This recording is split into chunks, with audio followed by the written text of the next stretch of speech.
Michael, meron akong itatanong sa'yo. Kung papipiliin ka ngayon, sinong pipiliin mo? Si Sofia o si Eliza?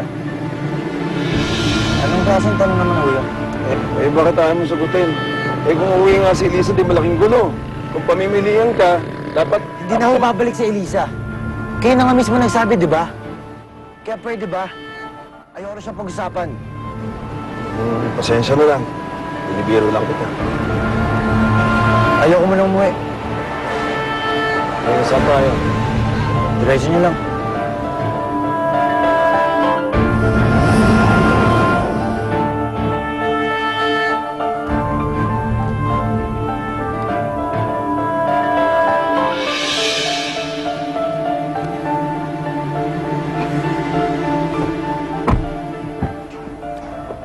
Ipapakita ko lang po kay Misa ng drawing ko, Mami. Okay, be careful.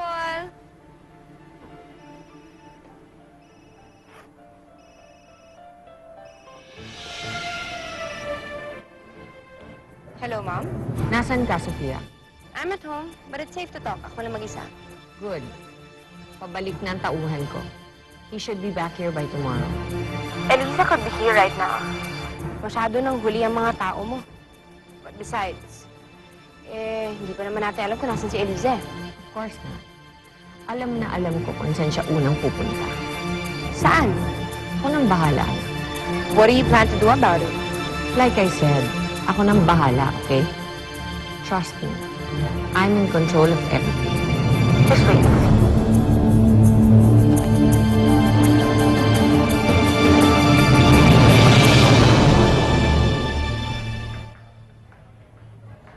Sensya na, tagal ko haba kasi ng pila sa CR eh. Okay lang yun. Yung kotse ko pala, parating na dito. Medyo na-late lang kasi na-traffic. Hindi, Luis, magta-taxi na lang ako pa uwi. Sige. Hindi, sigurado ka dyan. Saan ka pa pupunta? Dun sa bahay ng lolo ng asawa ko. Hindi na ako sasabay sa'yo. Ayaw na kitang abalahin pa. Alam ko marami kang gagawin dito sa Maynila. O sige, kung yan ang gusto mo. Pero kung ano man yung kailangan mo, kung ano man pa man yan, kahit ano yan, tawagan mo lang ako. Alright? Sige, salamat ha. Alam mo, hindi ko talaga makakalimutan lahat ng mga gandang bagay na ginawa mo para sa akin. Salamat. The pleasure is all mine. Alright? Take care. Sige. Meron ka. Manong Jun! Andito na po pala kayo. Opo. Teka, parang hindi ko nakita si Michael na dumating. Ma'am Sofia, hindi ko po siya kasabay sa dumating kanina eh. Nagpati po si Sir Michael sa lolo niya. Doon daw po siya maghapon na.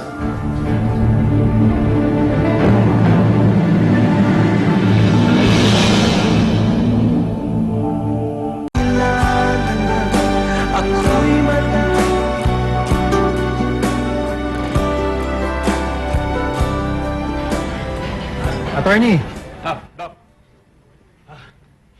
kamusta? Okay naman. Kamusta ang biyahe mo? Okay naman. Mas matagal pa ngayong biyahe papunta dito kaya sa flight. Talaga. Si Elisa, kamusta na?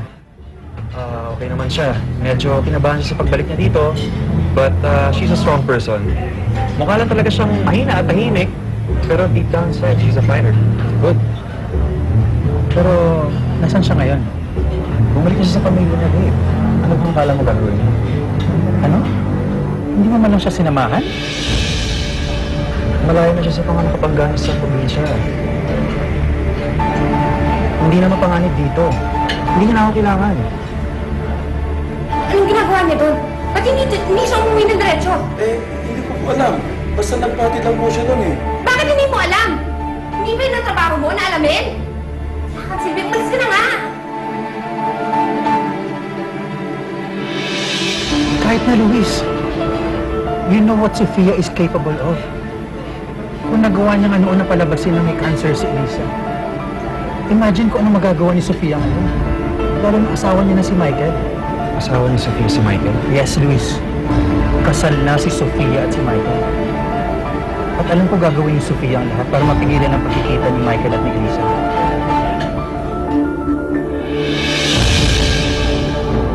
Hindi ka pwedeng lumabas dito. Hindi kayo pwedeng magkita ni Michael. Bakit hindi ko pwede makita ang asawa ko? Nagpakasal na siya sa iba nung nawala ka. Rocco, nasaan ka ba? Nandito pa rin ako sa Davao, Loretta. Dalian mo, pwede ba? Nandito na si Elisa. O di, ikaw na tumira. Hindi ko trabaho yon, trabaho mo yon. Bukas na bukas din. Magagawa ko na lahat ng gusto mo. Did you tell her about me? Of course not. But I'm sure sooner or later she's gonna find out. So if I were you, I'd try to convince Milo na umalis na kayo dito sa bansa. Alam ko, naging insensitive ako sa'yo for the past few days. Kaya gusto kong bumawi. Dahil na ako sa plano mo na tumira sa Amerika.